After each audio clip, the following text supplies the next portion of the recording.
Today's digital SAT Test 2 Module 2 is from the Bluebook app, the easier set of reading and writing questions. It says that there's this Braschi, and she is mixing poetry, fiction, drama, philosophy, and manifesto in diverse genres like immigration and independence. And what happens is people from different fields are making music compositions about her work. They're making comic books, architecture, furniture, design. And so the student asserts that these diverse creations are reflective of her own approach to crafting literature. So when the question asks for claim, you want to focus on that last sentence of the paragraph, the verb in the last sentence. Usually it's claim, here it's assertion. Best answer here is answer choice B.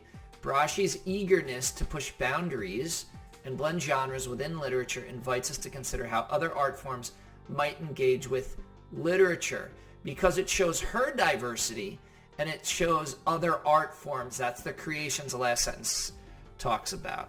Have a great day.